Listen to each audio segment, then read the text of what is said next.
ಮೊದಲ ನಂಬರ್ಸ್ ಲಭ್ಯವಾಗ್ತಾ ಇದೆ. ಅಂಚೆ ಮತಗಳ ಎಣಿಕೆ ಆರಂಭ ಆಗ್ತಾ ಇದ್ದ ಹಾಗೆ ಟಿಎಂಸಿ 6ರಲ್ಲಿ ಹಾಗೆ ಬಿಜೆಪಿ 6 ವಿಧಾನಸಭಾ ಕ್ಷೇತ್ರಗಳಲ್ಲಿ ಅಂಚೆ ಮತದಲ್ಲಿ ಮುನ್ನಡೆಯನ್ನ ಕಾಯ್ದುಕೊಂಡಿವೆ ಅನ್ನುವಂಥ ಅಪ್ಡೇಟ್ ಲಭ್ಯವಾಗ್ತಾ ಇದೆ. 294 ವಿಧಾನಸಭಾ ಕ್ಷೇತ್ರಗಳಿದ್ದಾವೆ. ಅದರಲ್ಲಿ 12 ವಿಧಾನಸಭಾ ಕ್ಷೇತ್ರಗಳ ಆರಂಭಿಕ ಅಪ್ಡೇಟ್ ಅಂದ್ರೆ ಅಂಚೆ ಮತಗಳಷ್ಟೇ ಇದು ಲಭ್ಯ ಆಗ್ತಾ ಇರೋದು. 9ರಲ್ಲಿ ಟಿಎಂಸಿ, 8ರಲ್ಲಿ ಬಿಜೆಪಿ ಮುನ್ನಡೆಯನ್ನ ಕಾಯ್ದುಕೊಂಡಿದ್ದಾವೆ ಅನ್ನುವಂಥ ಅಪ್ಡೇಟ್ ಲಭ್ಯವಾಗ್ತಾ ಇದೆ. ತಮಿಳುನಾಡು ಸೇರಿದಂತೆ ಉಳಿದ ರಾಜ್ಯಗಳ ಅಪ್ಡೇಟ್ ಇನ್ನಷ್ಟೇ ಲಭ್ಯ ಆಗಬೇಕು. ಪಶ್ಚಿಮ ಬಂಗಾಳ ಲಭ್ಯ ಆಗ್ತಾ ಇದೆ. ಅಸ್ಸಾಂ ಡೀಟೇಲ್ಸ್ ಲಭ್ಯವಾಗ್ತಾ ಇದೆ. 9 ಕ್ಷೇತ್ರದಲ್ಲಿ ಬಿಜೆಪಿ, 2ರಲ್ಲಿ ಕಾಂಗ್ರೆಸ್. ಅಸ್ಸಾಂನಲ್ಲಿ ಒಟ್ಟು 126 ವಿಧಾನಸಭಾ ಕ್ಷೇತ್ರಗಳಿದ್ದಾವೆ. ಯಾರು 64 ಕ್ಷೇತ್ರಗಳಲ್ಲಿ ಗೆಲುವನ್ನ ದಾಖಲು ಮಾಡ್ತಾರೋ ಅವರು ಸರ್ಕಾರವನ್ನ ರಚನೆ ಮಾಡ್ತಾರೆ. 64ಕ್ಕಿಂತ ಹೆಚ್ಚು ಸೀಟ್ಗಳನ್ನ ಯಾರು ಗೆಲ್ತಾರೋ ಅವರು ಸರ್ಕಾರವನ್ನ ರಚನೆ ಮಾಡ್ತಾರೆ. ಅಸ್ಸಾಂನಲ್ಲಿ ಸದ್ಯಕ್ಕೆ ಲಭ್ಯವಾಗ್ತಾ ಇರುವಂತಹ ಆರಂಭಿಕ ಮಾಹಿತಿ, ಅಂಚೆ ಮತಗಳ ಎಣಿಕೆಯ ಆಧಾರದ ಮೇಲೆ ಸಿಗ್ತಾ ಇರುವಂತಹ ಮಾಹಿತಿ, ಬಿಜೆಪಿ 9ರಲ್ಲಿ ಮುನ್ನಡೆಯನ್ನ ಕಾಯ್ದುಕೊಂಡಿದೆ. ಕಾಂಗ್ರೆಸ್ 3 ಕ್ಷೇತ್ರದಲ್ಲಿ ಮುನ್ನಡೆಯನ್ನ ಕಾಯ್ದುಕೊಂಡಿದೆ. ತಮಿಳುನಾಡು, ಕೇರಳ ಹಾಗೆ ಪುದುಚೇರಿ ಇದಕ್ಕೆ ಸಂಬಂಧಪಟ್ಟ ಹಾಗೆ ಇನ್ನಷ್ಟೇ ಅಪ್ಡೇಟ್ ಲಭ್ಯವಾಗಬೇಕು.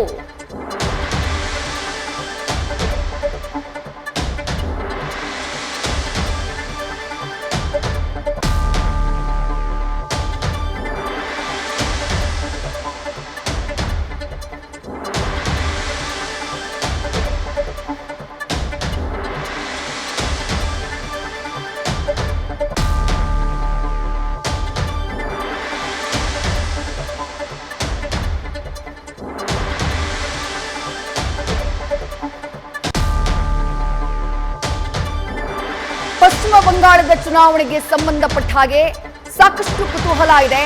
ರಿಸಲ್ಟ್ ಏನಾಗಬಹುದು ಪಶ್ಚಿಮ ಬಂಗಾಳದಲ್ಲಿ ಅನ್ನುವಂಥ ಒಂದು ಕ್ಯೂರಿಯಾಸಿಟಿ ಆರಂಭದಿಂದಾನೇ ಆ ನೆಕ್ ಟು ನೆಕ್ ಫೈಟ್ ನ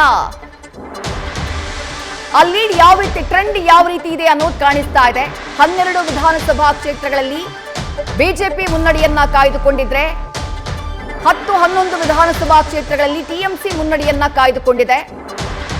ಮಮತಾ ಬ್ಯಾನರ್ಜಿ ಅವರ ಭದ್ರಕೋಟೆ. ಕಳೆದ 15 ವರ್ಷಗಳಿಂದ ಮಮತಾ ಬ್ಯಾನರ್ಜಿ ಪಶ್ಚಿಮ ಬಂಗಾಳದಲ್ಲಿ ಆಡಳಿತವನ್ನ ನಡೆಸುತ್ತಿದ್ದಾರೆ. ಟಿಎಂಸಿ 12 ಹಾಗೆ ಬಿಜೆಪಿ 11ರಲ್ಲಿ ಸದ್ಯ ಲೀಡ್ ನಲ್ಲಿರೋದು. ದೊಡ್ಡ ಮಟ್ಟದ ಚುನಾವಣಾ ಹಿಂಸಾಚಾರಕ್ಕೆ ಸಾಕ್ಷಿಯಾಗುವಂತಹ ರಾಜ್ಯ ಅದು ಪಶ್ಚಿಮ ಬಂಗಾಳ. ಆದ್ರೆ ಈ ಬಾರಿ ಪಶ್ಚಿಮ ಬಂಗಾಳದಲ್ಲಿ ಬಹಳ ಕುತೂಹಲಕ್ಕೆ ಕಾರಣ ಆಯಿತು. ಒಂದು, ವೋಟಿಂಗ್ ಪರ್ಸೆಂಟೇಜ್, ದಾಖಲೆಯ ಮತದಾನ ಸುಮಾರು 92.90% ಮತದಾನ ಆಗಿದೆ. 2 ಹಂತಗಳಲ್ಲಿ ಸೇರಿ ಪಶ್ಚಿಮ ಬಂಗಾಳದಲ್ಲಿ ಎಸ್ಐಆರ್ ದೊಡ್ಡ ಮಟ್ಟದಲ್ಲಿ ಚರ್ಚೆಗೆ ಕಾರಣವಾಗಿತ್ತು. ಜೊತೆಗೆ ಮತಗಳ ಪೋಲರೈಸೇಷನ್, ಮತಗಳ ಧ್ರುವೀಕರಣ ಬಹಳ ದೊಡ್ಡ ಮಟ್ಟದಲ್ಲಿ ಚರ್ಚೆಗೆ ಕಾರಣವಾಗಿತ್ತು. ಯುವಕರು ದೊಡ್ಡ ಮಟ್ಟದಲ್ಲಿ ಪಶ್ಚಿಮ ಬಂಗಾಳದಲ್ಲಿ ವೋಟಿಂಗ್ಗೆ ಟರ್ನ್ ಆಗ್ಬಿಟ್ರು. ಸೋಷಿಯಲ್ ಮೀಡಿಯಾದಲ್ಲೆಲ್ಲ ಗಮನಿಸಿರ್ತೀರಿ ನೀವು ಯಾವ ರೀತಿ ಯುವಕರು ಈ ಬಾರಿ ಪಶ್ಚಿಮ ಬಂಗಾಳದಲ್ಲಿ ನಾವು ಬದಲಾವಣೆಯನ್ನ ಬಯಸ್ತಾ ಇದ್ವಿ ಅಂತ ಹೇಳುವಂತಹ ಒಂದು ವರ್ಗ ಪಶ್ಚಿಮ ಬಂಗಾಳದಲ್ಲಿ ಈ ಬಾರಿ ಕ್ರಿಯೇಟ್ ಆಗಿತ್ತು. ಇದೆಲ್ಲದರ ಮಧ್ಯೆ ಫಲಿತಾಂಶ ಏನಾಗಬಹುದು ಅನ್ನುವಂತ ಕುತೂಹಲ.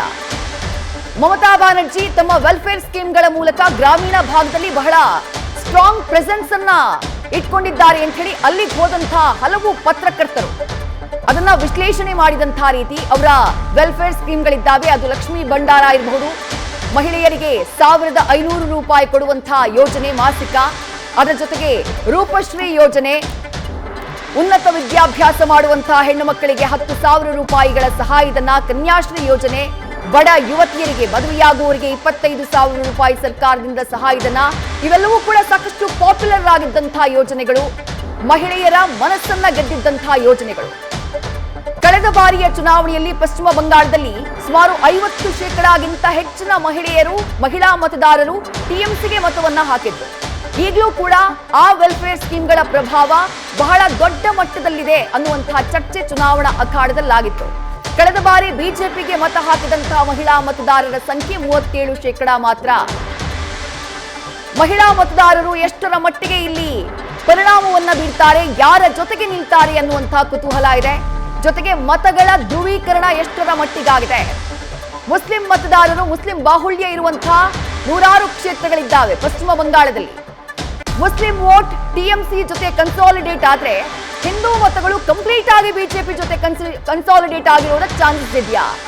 ಹಿಂದೂ ಮತಗಳಲ್ಲಿ ಎಷ್ಟು ಡಿವಿಡೆಂಟ್ ನ ಪಡೆದಿರ್ತಾರೆ ಮಮತಾ ಬ್ಯಾನರ್ಜಿ, ಇವೆಲ್ಲವೂ ಕೂಡ ಬಹಳ ಇಂಪಾರ್ಟೆಂಟ್ ಆಗುತ್ತೆ. ಹೀಗಾಗಿ ಕ್ಯೂರಿಯಾಸಿಟಿ ಹೆಚ್ಚಾಗ್ತಾ ಇದೆ ಕ್ಷಣ ಕ್ಷಣಕ್ಕೂ. ತಮಿಳುನಾಡಿನ ಅಪ್ಡೇಟ್ ಲಭ್ಯವಾಗ್ತಾ ಇದೆ. 7 ಕ್ಷೇತ್ರಗಳಲ್ಲಿ ಡಿಎಂಕೆ ಹಾಗೆ 4 ಕ್ಷೇತ್ರದಲ್ಲಿ ಎಡಿಎಂಕೆ, 2ರಲ್ಲಿ ಟಿವಿಕೆ ಅಭ್ಯರ್ಥಿಗಳು ಮುನ್ನಡೆಯನ್ನ ಕಾಯ್ದುಕೊಂಡಿದ್ದಾರೆ ಅನ್ನುವಂಥ ಅಪ್ಡೇಟ್. ಪಶ್ಚಿಮ ಬಂಗಾಳ 24ರಲ್ಲಿ ಬಿಜೆಪಿ, 18ರಲ್ಲಿ ಟಿಎಂಸಿ ಆರಂಭಿಕ ಮುನ್ನಡೆಯನ್ನ ಗಮನಿಸ್ತಾ ಇದ್ದೀರಿ. ಪಶ್ಚಿಮ ಬಂಗಾಳದಲ್ಲಿ ಬಿಜೆಪಿ ಲೀಡ್ನಲ್ಲಿದೆ, ಸುಮಾರು 24 ಕ್ಷೇತ್ರಗಳಲ್ಲಿ ಮುನ್ನಡೆಯನ್ನ ಕಾಯ್ದುಕೊಂಡಿದೆ. ತಮಿಳುನಾಡಿನಲ್ಲಿ ಡಿಎಂಕೆ 7 ಕ್ಷೇತ್ರಗಳಲ್ಲಿ ಮುನ್ನಡೆಯನ್ನ ಕಾಯ್ದುಕೊಂಡಿದೆ. ಟಿವಿಕೆ ಸುಮಾರು 4 ಕ್ಷೇತ್ರಗಳಲ್ಲಿ ಮುನ್ನಡೆಯನ್ನ ಕಾಯ್ದುಕೊಂಡಿದೆ ಅನ್ನುವಂಥ ಅಪ್ಡೇಟ್. ಅಸ್ಸಾಂನಲ್ಲಿ ಬಿಜೆಪಿ 14 ವಿಧಾನಸಭಾ ಕ್ಷೇತ್ರಗಳಲ್ಲಿ, ಕಾಂಗ್ರೆಸ್ 7 ವಿಧಾನಸಭಾ ಕ್ಷೇತ್ರಗಳಲ್ಲಿ ಮುನ್ನಡೆಯನ್ನ ಕಾಯ್ದುಕೊಂಡಿದ್ದಾವೆ. ಪಶ್ಚಿಮ ಬಂಗಾಳದಲ್ಲಿ ಆರಂಭದಲ್ಲೇ ಹಾವು ಏಣಿಯ ಆಟ ಕಾಣಿಸ್ತಾ ಇದೆ. ಅಂಚೆ ಮತಗಳ ಎಣಿಕೆಯಾಗ್ತಾ ಇರೋದು, ಕೆಲವೇ ಕ್ಷಣದಲ್ಲಿ ಇವಿಎಂ ಎಣಿಕೆ ಕೂಡ ಆರಂಭ ಆಗ್ಬಿಡುತ್ತೆ. ಇನ್ನು 1-1.5 ಗಂಟೆಯಲ್ಲಿ, ಹೆಚ್ಚು ಕಮ್ಮಿ 11 ಗಂಟೆಯ ವೇಳೆಗೆ ಕಂಪ್ಲೀಟ್ ಒಂದು ಪಿಕ್ಚರ್, ಯಾವ ಕಡೆಗೆ ಯಾವ ರಾಜ್ಯ ವಾಲ್ತಾ ಇದೆ ಅನ್ನುವಂಥ ಸ್ಪಷ್ಟ ಮಾಹಿತಿ ಲಭ್ಯ ಆಗುತ್ತೆ.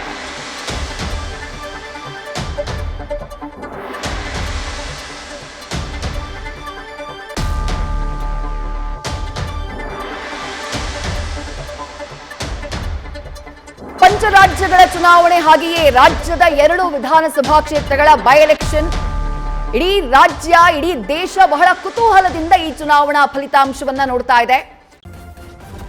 ನ್ಯೂಸ್ ಫಸ್ಟ್ ನಿರ್ಭೀತಿಯಿಂದ ನಿಮ್ಮ ಪರವಾಗಿ.